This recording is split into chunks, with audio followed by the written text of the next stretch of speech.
What up guys?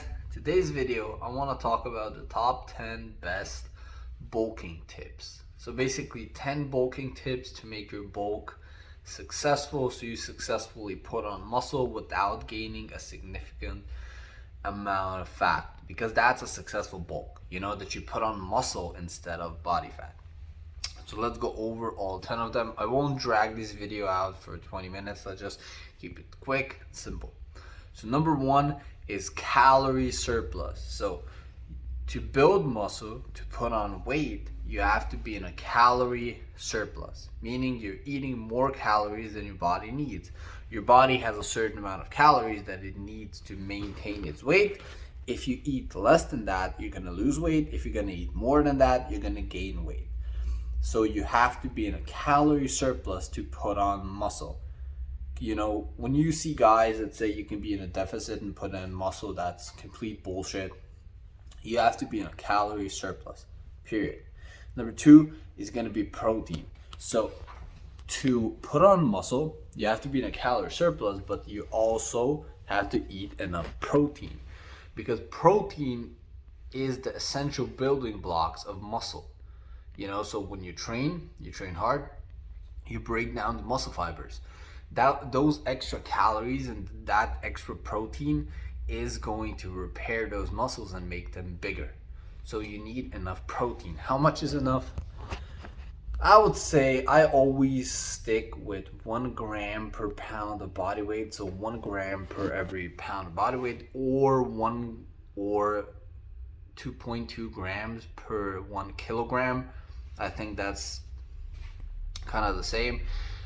But yeah, basically 1 gram per pound of body weight. Number three is you have to lift heavy and you have to train hard. Meaning you cannot just go in the gym and just do some random stuff like for medium amount of reps and medium weight and expect to put on muscle. You have to use heavy weight, you have to train hard, you have to train intense. You have to train hard enough to make the muscle fibers break down so they can repair and grow bigger later. So you have to train intense enough to produce that muscle tear. Now, you should always train failure. In my opinion, you should always train failure, which means when you reach form failure, you cannot perform another rep with perfect form. That's when you reached failure. That's when you stop.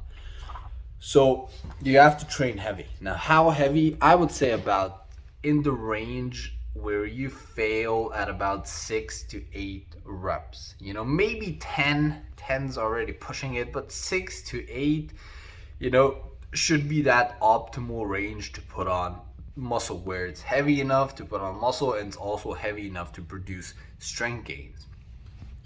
Now we got number 4 is frequency.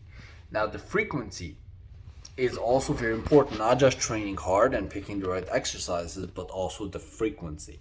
Because when you work out a muscle, let's say you work out your bicep on Monday, and then the protein synthesis for the biceps are going to be high, but they're only going to be high for about 48 hours. After that, it drops down significantly. So you have to work out again to raise back that protein synthesis. And so if you're doing a 5-day split, you're only training every body part once a week. So it's not in the optimal protein synthesis state to put on muscle. So you have to pick a routine. You have to have the frequency of training every single body part at least 2 or 3 times per week, every body part. And you can pick whatever split you want, but just keep in mind the frequency has to be at least 2 or 3 times per week for each body part. Number 5 is going to be compound exercises. Now, when you're picking your exercises and your routine, 90% of them should be compound exercises, meaning exercises that work multiple muscle groups.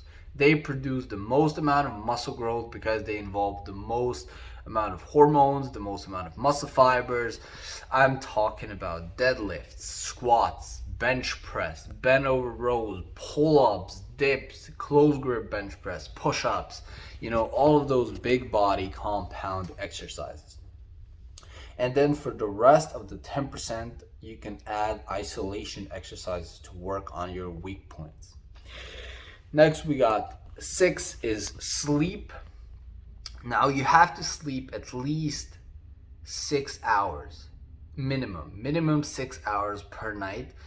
So you have to cut TV time, you have to cut phone time, and just go to sleep earlier, especially if you have a job, which most people do, But yeah, you have to go to bed earlier so you can get enough sleep, because sleep is very important. Most of the testosterone and the growth hormone is produced in your sleep, so you have to get enough sleep, guys. Number 7 is supplements. Now, supplements are necessary to produce muscle growth, but they will give you an edge. What kind of supplements do I recommend? I recommend whey protein to get some extra protein in. Creatine has been shown in numerous studies to make your muscles bigger, to produce muscle gains and strength gains. A multivitamin, definitely to keep you healthy, to keep your muscles healthy. Fish oil is amazing for testosterone and also for your muscles and for your general health.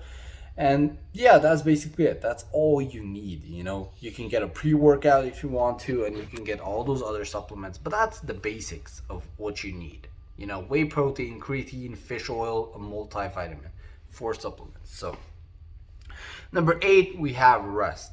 Now, also, as you work out really hard, you also have to rest, because you have to keep your cortisol low and your testosterone high. So you also have to give your body a chance to recover and make your muscles bigger and stronger. So it has to rest. So rest at least 1 day per week. If you're just starting out with training, you should rest at least 2 or 3 days per week. But if you're advanced, you have already been training for years, you can just work out 6 days or 4 or 5 days and just rest the remaining days. Just at least rest 1 day per week. Number 9 is gonna be shock the body, shock the muscles. Now, what I mean by this is, don't do the same training routine for months. Just stick to a training routine for 2-3 months and then switch it up. Change your routine, change your exercises, change something. What that is going to do is going to shock the muscle, because your muscle is going to be used to the same kind of training, and it's not going to produce as much muscle growth because it's the same kind of training. So you have to shock the body with different kinds of exercises, different kinds of routines. So every 2 or 3 months, you should switch it up. And the last one, number 10, is progressive overload. Now, until you switch to a new routine, you want to stick to one routine for at least 2 or 3 months, and you should track your progress, meaning you should focus on progressive overload, meaning you progressively do more reps over time, where you progressively get stronger, so you add more weight. You just have to progress. You focus on progressive overload, because that is going to be that thing that's going to put muscle on, that's going to make you stronger. So that's one of the most important parts, progressive overload. So that's basically it, guys, for the video. I hope it helped you out. Definitely leave a comment, and subscribe. Peace out.